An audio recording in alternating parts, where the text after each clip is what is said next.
Est-ce que tu peux développer le concept de la Nouvelle-France? La Nouvelle-France, c'est un concept politique qui vise à dire que la France d'aujourd'hui est une nouvelle réalité sociale. C'est une nouvelle réalité sociale, par exemple, sur la place des femmes dans la société. L'égalité civile entre les femmes et les hommes, elle a presque un demi-siècle. Et on voit que, par exemple, dans toute une série de cursus universitaires ou même de métiers, il y a une féminisation. Et ça, c'est une nouvelle réalité sociale.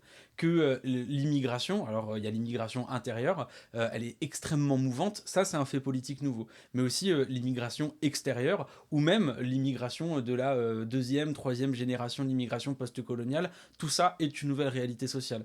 Vous avez aussi les nouveaux rapports au travail, par exemple avec l'uberisation, où là aussi c'est une nouvelle réalité sociale. Et en fait, ce qu'on veut dire, c'est que la France d'aujourd'hui est si inédite, si nouvelle, que ça impose une recomposition politique, et cette recomposition politique, elle se fait notamment à travers la Sixième République, c'est-à-dire une assemblée constituante avec des citoyennes et des citoyens jamais élus. Moi, par exemple, je ne pourrais pas en faire partie. Et ces citoyennes et citoyens vont écrire une nouvelle constitution dans laquelle il y aura des nouveaux droits, par exemple la révocation des élus, le référendum d'initiative citoyenne, mais aussi, par exemple, la constitutionnalisation de l'IVG ou du droit à choisir librement son genre. Bref, ou même la règle verte sur la question du dérèglement climatique. Toute une série de nouveaux droits qui correspondent à ce temps qu'est aujourd'hui le temps français du 21e siècle. C'est quoi ta vision de l'union de la gauche après les municipales?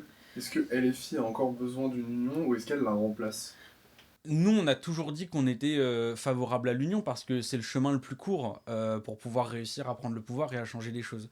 Dans le même temps, une union dans laquelle on abandonne son programme et dans laquelle, une fois qu'on a gagné, on ne change pas la vie des gens, c'est le meilleur moyen de dégoûter celles et ceux qui ont eu un espoir et ensuite de dévaster le champ politique et de faire que la gauche n'existe plus, comme c'est le cas pour une grande part des pays occidentaux. En vrai, la France insoumise est un mouvement politique unique en Occident. Il n'y a pas une gauche radicale aussi forte dans les autres pays. Donc nous, on a toujours dit, sur la base d'un programme de rupture, on est en capacité de faire le rassemblement. On l'a fait avec la NUPES, on l'a fait avec le nouveau Front Populaire. Et pour cette élection présidentielle, on appelle à avoir ce qu'on appelle une alliance populaire, c'est-à-dire un rassemblement avec les écologistes, avec les communistes, dans lequel on discuterait ensemble de la réactualisation du programme. On aurait une direction politique commune pour cette campagne présidentielle et on aurait une discussion pour les élections législatives à venir. Voilà, c'est notre vision de l'union de la gauche. Certes, le chemin le plus court pour prendre le pouvoir, mais certainement pas en reniant le programme. La proposition d'allocation d'autonomie, c'est quoi et elle en est où? J'ai toujours été favorable à un revenu pour tous les jeunes qui leur permettent de vivre au-dessus du seuil de pauvreté. Pourquoi? La situation dans laquelle nous on se trouve les jeunes, c'est la même situation dans laquelle se retrouvaient les retraités avant qu'il existe le système de sécurité sociale et de retraite par répartition. C'est-à-dire que quand on était une personne âgée, qu'on avait le corps usé par le travail et qu'on n'était plus en capacité de travailler, les seules personnes qui pouvaient permettre aux personnes âgées de survivre alors qu'ils n'avaient pas de revenus, c'était les fils, les filles, qui en gros donnaient ce qu'ils pouvaient à leurs parents qui pouvaient plus travailler. Et c'est pour ça qu'il y avait des millions de personnes âgées qui étaient dans la précarité jusqu'à la fin de leur jour. C'est parce qu'en fait, la survie de ces personnes âgées dépendait d'une solidarité familiale. Et pour sortir les personnes âgées de la précarité, de la pauvreté, on a dit maintenant c'est fini, on ne le fait plus par la solidarité familiale, on le fait par la solidarité sociale et nationale. Et bien pour les jeunes, c'est la même chose. Quand vous êtes jeune et que vous êtes dans cette période où vous faites des études, où vous êtes en apprentissage, donc vous êtes payé moins que le SMIC, ou même vous cherchez ce que vous faites, et c'est normal d'essayer de se découvrir et de découvrir ce qu'on veut faire dans la vie, mais en fait, si votre famille, elle vous donne pas des revenus, et ben vous serez pauvre. Et si jamais par contre vous avez une famille qui est riche, et ben elle vous donnera les moyens, et donc vous serez riche, et donc vous aurez plus de chances que les autres. Et donc du coup, avoir ce revenu qui permette aux jeunes de vivre au-dessus du seuil de pauvreté, c'est dire la jeunesse est une période dans laquelle on ne vit plus de la solidarité familiale, mais de la solidarité sociale et nationale. J'avais déposé une proposition de loi en ce sens à l'Assemblée. Alors le Rassemblement national et les macronistes s'y étaient opposés, donc malheureusement c'est pas passé. Mais où est-ce qu'elle en est? Déjà, premièrement, on a gagné une bataille culturelle. Pour beaucoup de jeunes, c'est une revendication politique qui porte. Et il y a l'élection présidentielle de 2027, et croyez-moi, je serai là pour faire en sorte qu'on le fasse très rapidement. Quel bilan on tire de ton combat contre Hanouna et Bolloré? 4-0 si jamais on prend la bataille judiciaire. Mais en vrai, j'ai jamais voulu en faire une bataille contre Cyril Hanouna. Je m'en fiche plus ou moins de ce mec. Moi, ce qui m'intéresse, c'est Vincent Bolloré parce que c'est lui, en fait, le véritable problème dans cette histoire. Premièrement, c'est lui qui rachète plein de médias en France pour propager une parole raciste et une parole islamophobe qui sert à diviser le peuple et aussi à accentuer une domination qui existe aujourd'hui sur les populations issues de l'immigration ou même les populations musulmanes. Mais aussi, Vincent Bolloré, c'est lui qui a perpétué l'ordre néocolonial. Parce que après que la France ait été mise dehors par les révolutions, elle a quand même réussi à se maintenir au pouvoir en gardant les structures économiques, c'est-à-dire toutes les entreprises coloniales qui avant appartenaient à l'État, et bah, elle les a gardées en les donnant à des milliardaires. Et typiquement, Vincent Bolloré, c'est ce qu'il a fait sur le continent africain avec la logistique. Et donc du coup, dans le combat contre Cyril Hanouna, à la fois on a dénoncé la concentration des médias et le fait que non, en fait, on n'est pas libre médiatiquement en France, mais deuxièmement aussi de dénoncer ce système néocolonial qui se poursuit. Et donc la bataille culturelle avance, la bataille judiciaire est gagnée, et maintenant on a eu Hanouna, Bolloré, on arrive. Tu seras plus invité, probablement. Bah, de toute façon, je me suis toujours dit, ils m'ont plus jamais réinvité, mais forcément, si jamais un jour j'étais amené à être réinvité sur une émission, d'une émission de l'Empire Bolloré, je passerais juste mon temps à le critiquer parce que ça me fait marrer, parce que ça les embête. Est-ce que les sanctions toujours plus fortes contre les free parties, ça s'inscrit dans la restriction des libertés qui caractérise l'arrivée du fascisme? Ouais, ce qui se passe autour des free parties, c'est pas du tout anodin comme sujet. Premièrement, c'est un mouvement qui existe depuis les années 90, et avant, ça se faisait toujours en bonne intelligence. Dites-vous, c'est Nicolas Sarkozy qui avait mis en place un système de médiation pour dire. Et en gros, quand vous avez des gens qui veulent organiser des fêtes, bah en fait, on pouvait avoir un système dans lequel les préfectures étaient prévenues, les associations comme la protection civile pouvaient être là pour encadrer, et il y a même des gens qui acceptaient de prêter des terrains pour essayer de faire en sorte que ça n'embête personne. Sauf que depuis que Macron est là, et particulièrement depuis Retailleau, on a en fait des amendes systématiques pour les personnes qui participent aux free parties, l'administration qui fait pression sur les personnes qui prêtent les terrains, et tout ça, ça a brisé un lien de confiance qui fait que déjà aujourd'hui, c'est très compliqué d'organiser des free parties. Mais là, ils veulent encore accélérer les peines, ça veut dire par exemple 6 mois de prison et 30 000 € d'amende pour une personne qui organise une free party, alors typiquement un DJ ou une personne qui a fait un post Instagram, et c'est intéressant de dire que ça participe au fascisme, parce que ça signifie deux choses. Premièrement, l'État n'arrive plus à faire respecter son autorité. Normalement, quand vous faites une loi, elle peut être respectée sans que vous ayez de la répression, à partir du moment où c'est une loi qui est juste. Mais comme ces lois ne sont plus justes, alors il ne leur reste que la violence, la répression et la prison. Et deuxièmement, parce que c'est aussi ça qui permet de maintenir en vie un système économique. L'ordre injuste, c'est souvent l'ordre injuste du système capitaliste qui vise à faire en sorte que quelques-uns concentrent toutes les richesses et par toutes ces richesses accaparent encore plus de monopoles pour priver une grande part du peuple de droits qu'ils ne peuvent avoir que en achetant, en consommant. Et c'est là en fait où on se retrouve à avoir aujourd'hui de plus en plus de jeunes qui n'ont plus les moyens de pouvoir aller sortir faire la fête, aller en festival ou aller à une soirée parce que ça devient trop cher. Le prix il a presque doublé depuis que Macron est là. Et du coup, le seul moyen qu'ils ont pour obliger ces gens à aller vers le marché privé, c'est de détruire tous ces espaces collectifs gratuits. Et donc, ils le font par la répression. Et c'est pour ça qu'on le combat pied à pied. Comment on traduit le combat contre les violences policières en actions législatives concrètes? La suppression de l'IGPN, qu'est-ce que ça peut changer? Alors, il y a plusieurs choses. Déjà, premièrement, il y a des mots qu'il faut poser. Voir que aujourd'hui le gouvernement français et les députés de la majorité et d'extrême droite, mais c'est pas étonnant de leur part, refusent d'utiliser le terme de violence policière, ou refusent même de reconnaître l'existence du contrôle aux faciès, alors que ça a été reconnu par le Conseil d'État, par la Défenseure des droits. Déjà, ne pas poser des mots sur une réalité, c'est déjà une première difficulté. Donc nous, on n'a pas peur d'utiliser ces mots. Oui, il existe des violences policières, oui, il existe du contrôle aux faciès. Par ailleurs, le terme de violence policière, il y a une longue histoire de cette bataille culturelle. Le terme, il a été beaucoup plus communément admis à partir du moment où il y a eu les gilets jaunes, où en gros, c'est les gilets jaunes qui se faisaient taper dessus, mais les violences policières et les méthodes qui ont été utilisées contre les gilets jaunes, ça fait très longtemps qu'elles existaient dans les quartiers populaires. Bon, tant mieux, on prend un point sur la bataille culturelle, mais c'est important de le signifier. Donc déjà, premièrement, poser les mots. Ensuite, deuxièmement, quand on sera au pouvoir, on va refonder la police de la cave au grenier, parce que la difficulté, c'est pas seulement que vous avez des policiers qui aujourd'hui se sentent capables de tout, c'est aussi que vous avez une hiérarchie qui laisse faire. Une hiérarchie politique en ne posant pas les mots, mais une hiérarchie administrative qui couvre. Et donc là, c'est nous, de ce point de vue-là, si jamais il y en a qui ne respectent pas la déontologie, vous ne pouvez plus travailler dans la police. Et ensuite, troisièmement, oui, toute une série de mesures. Par exemple, la refonte de l'IGPN, donc l'inspection de la police générale. Aujourd'hui, en gros, moi par exemple, j'y ai été à l'IGPN parce que quand, pendant les manifs Gilets jaunes, je m'étais fait tirer dessus au LBD. Quand j'arrive à l'IGPN, j'arrive dans un bureau avec un policier et derrière, il y a un grand poster avec marqué « Alliance, la police vous protège ». Donc bon, le truc a été classé sans suite et je comprends pourquoi. Donc c'est important d'avoir une instance qui est indépendante, avec des magistrats, avec des associations, avec des avocats, avec des experts. Et après, ensuite, il faut re-questionner la police. Premièrement, la police municipale. On demande aujourd'hui à la police municipale d'effectuer des missions de police nationale. Et c'est grave, parce que la police municipale n'est pas formée pour ça. Deuxièmement, parce que les impôts qui sont prélevés dans les communes ne sont pas faits pour financer de la police municipale, parce que l'État n'investit pas dans la police nationale. Et ensuite, troisièmement, il faut repenser la chose. Vous devez avoir une police de proximité, désarmée, qui connaît la population et qui traite avec la population. Et vous devez ensuite avoir une police d'intervention qui est là pour intervenir, armée quand il y en a besoin. Tous les maires qui disent qu'ils vont armer leur police municipale, je les trouve irresponsables. Parce que vous, en tant que maire, vous êtes prêt à envoyer des agents qui ne sont pas formés pour ça, aller intervenir dans des situations qui nécessitent des armes, vous mettez en danger vos agents. Donc, de A à Z, il va falloir repenser la chose, à la fois sur les mots à poser, à la fois sur les instances indépendantes pour faire respecter la déontologie, et à la fois la manière dont on organise l'institution policière. Donc ça va faire du boulot, mais on sait par où commencer. L'enquête de Disclose sur la reconnaissance faciale, elle a fait peu de bruit. Concrètement, qu'est-ce qu'on peut faire des révélations de l'enquête ?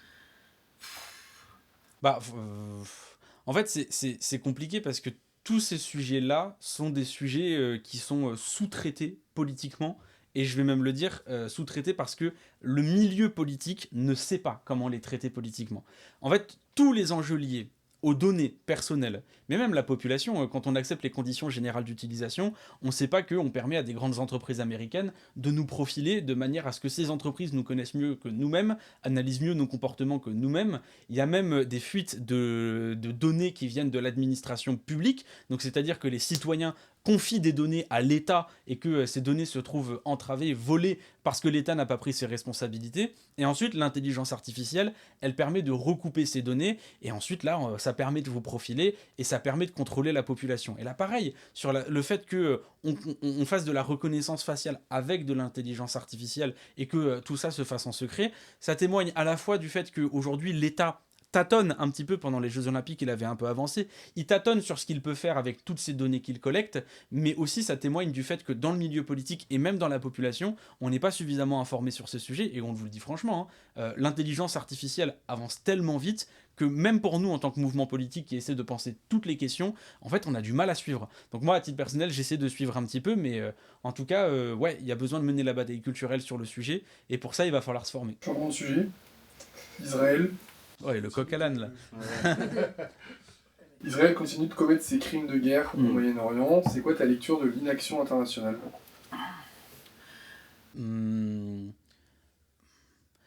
En fait, c'est dur parce que à la fois il y a les gouvernements qui sont toujours dans le deux poids deux mesures et qui continuent de soutenir l'impunité du gouvernement israélien, et dans le même temps, dans les populations, il y a vraiment eu une bascule. On nous a toujours dit oui, vous inquiétez pas, l'Occident c'est les gentils et compagnie, les Américains, bon, parfois ils font des bêtises, mais ce sont les gendarmes du monde. Et là, vraiment, mais tout cet Occident qui prétendait avoir des valeurs supérieures du droit international de son côté et des droits de l'homme, en fait, se retrouve complètement décrédibilisé dans un moment historique où l'Occident a soutenu et armé le génocide des Palestiniens. Mais ça va au-delà de ça, c'est que en étant toujours à demi-mot, en disant ah, ceci n'est pas bien, ou nous condamnons par exemple pour la Cisjordanie, oui certes ils condamnent, mais quelles sanctions est-ce qu'ils ont pris ? Et dans la lecture internationale, le gouvernement israélien il comprend, bon bah très bien, je peux faire absolument ce que je veux. Et pourquoi est-ce qu'ils le font ? Parce que y a des intérêts économiques dans tout ça. Par exemple, à Gaza, il y a une immense poche de gaz devant, mais aussi les terres pour les oliviers. Et puis, il y a aussi un projet qui est suprémaciste, c'est-à-dire, vous voyez par exemple, sur les flottilles, le fait que vous ayez des personnes qui fassent des flottilles et qui aillent en prison et qui ensuite soient renvoyées dans les pays occidentaux, j'ai envie de dire tant mieux pour nos camarades, mais en fait, si ces gens étaient palestiniens, ils seraient passés sur la nouvelle loi que vient de voter le Parlement israélien pour condamner à mort les Palestiniens. Donc il faut mesurer que dans leur approche de l'espèce humaine, ils sont suprémacistes dans le sens où il y a des vies humaines qui valent moins que les autres, et c'est une idéologie qui est foncièrement raciste. Et en laissant Israël génocider, coloniser, bombarder, massacrer, en permettant cette impunité, il cautionne une idéologie qui est raciste et qui est suprémaciste, et qui par ailleurs se retrouve aussi dans nos pays occidentaux quand on voit comment sont traitées les personnes issues de l'immigration, où là pareil, c'est le suprémacisme qui fait la loi. Donc oui, clairement les gouvernements L'histoire retiendra leur lâcheté, mais je crois dans les peuples pour retourner la situation. Il y a une élection présidentielle qui arrive, et croyez-moi, à la seconde où on sera au pouvoir, ce sera Rima Hassan qui s'occupera personnellement de faire en sorte que l'ambassadeur israélien n'ait plus sa place en France, que si jamais Netanyahou repasse au-dessus de notre territoire, on le fasse arrêter, et qu'il n'y ait plus une arme française qui aille là-bas, et qu'on mette en place des sanctions économiques contre le gouvernement suprémaciste israélien. Merci. Un autre changement de sujet. Est-ce que tu penses que TikTok est un bon moyen pour parler politique ? Oui, je suis tellement heureux de voir tout ce qui se passe sur TikTok en ce moment. Je suis tellement heureux de voir des médias comme ça parce que, à la fois, c'est des médias qui échappent à l'emprise des milliardaires qui, avant, avaient le monopole sur l'information. Mais deuxièmement, parce que, aussi, d'où on vient, de notre réalité sociale, on raconte autre chose. Je dis tout le temps aux jeunes que je croise, en fait, vous avez 16 ans, 14 ans, et à chaque fois on vous dit t'es trop jeune, t'y connais rien, t'as pas ton avis. C'est pas vrai. Ce que l'on vit à notre âge, c'est unique. Et il n'y a que nous qui pouvons le percevoir. Et c'est ça qui donne une légitimité à cette parole. Et voir ces nouveaux médias portés par des jeunes, loin de l'emprise des milliardaires, pour porter des sujets qui nous concernent depuis notre vécu, c'est incroyable. Et je vous le dis franchement, en tant que responsable politique, je ne serais pas là s'il n'y avait pas eu ça. En vrai, j'ai commencé la politique dans mon lycée, en bloquant le lycée, puis j'ai été dans un syndicat lycéen, et c'est sur les réseaux sociaux qu'on a pu faire entendre la voix de ce syndicat lycéen. Moi-même, j'allais sur les plateaux de télévision, mais c'était surtout sur les réseaux sociaux que c'était relayé. Et quand je suis arrivé à l'Assemblée nationale, j'ai réussi à faire entendre une parole politique grâce aux réseaux sociaux. Donc c'est la génération 2000 qui est entrée à l'Assemblée nationale. On a la génération 2000 qui est en train de prendre encore plus de poids sur les réseaux sociaux pour faire des médias autrement et pour porter des sujets autrement. Et ça, c'est incroyable de le vivre, vraiment. Est-ce que tu penses que les luttes sont intersectionnelles ? Bien sûr que les luttes sont intersectionnelles. En fait, pas que les luttes d'ailleurs, tout est intersectionnel. Quand par exemple, je vais vous donner l'exemple des femmes. Les femmes sont la partie de la population qui est le plus au SMIC. Pourquoi ? Parce que le patriarcat, mais aussi parce que la violence de classe, parce que le capitalisme, quand vous êtes une femme racisée, en plus de ça, vous vivez le racisme. Et si jamais vous vous dites que l'être humain est acteur de sa propre existence, c'est-à-dire que c'est nous-mêmes qui pouvons organiser notre société telle que nous on la conçoit parce qu'on est des êtres sociaux, et si jamais vous vous dites que vous ne voulez plus que notre société soit régie par des ordres dominants, vous pouvez pas uniquement vous dire que on se débarrasse du capitalisme et après le patriarcat n'est pas un sujet, le néocolonialisme et le racisme n'est pas un sujet, parce que en fait vous allez oublier une grande part du problème. Et tout ça se connecte. Le capitalisme a besoin du patriarcat et du racisme pour fonctionner, le patriarcat a besoin du capitalisme pour fonctionner, de même sur la question du racisme. Donc à la fois dans la réalité sociale tout est lié, mais dans la manière de mener nos luttes, bien sûr que tout est lié. Parce que qu'est-ce qu'on veut ? On veut rassembler une majorité. Et si jamais vous oubliez une grande part de la population, et si jamais vous niez une grande part de la violence que subit une bonne part de la population, vous n'êtes pas dans le juste politiquement, et vous vous coupez de tout un secteur qui a une énergie qui est disponible, à la fois pour lutter, mais aussi au moment où vous prenez le pouvoir, pour changer les choses. Et c'est pour ça qu'on parle de Nouvelle-France. Parce qu'aujourd'hui, les femmes ont un pouvoir politique qui est énorme, parce qu'aujourd'hui, les deuxième, troisième générations de l'immigration post-coloniale ont une influence politique, culturelle, économique qui est énorme. Et même nous, notre génération, on a été influencé par tout ça. Donc, c'est cette nouvelle France-là qui est en capacité de changer les choses, à condition d'être intersectionnelle. Et pour le coup, si je peux ajouter une dernière chose, c'est quelque chose auquel je fais assez attention, parce qu'il y a des gens qui disent Louis Boyard, le porte-parole des jeunes. Je déteste ce terme, je suis peut-être un des porte-parole, mais pas le. Et deuxièmement, je sais d'où je viens. Je suis un mec, je suis blanc, et donc du coup, le sexisme et le racisme, je le subis pas au quotidien. Mais je me dis, si tu veux parler pour tous les jeunes, alors tu dois essayer de penser, d'essayer de te mettre à la place d'autrui, et tu dois porter cette parole politique-là. Parce que sinon, en fait, t'es juste un mauvais représentant. T'as juste pensé à toi-même. Et c'est pas ça être un représentant du peuple.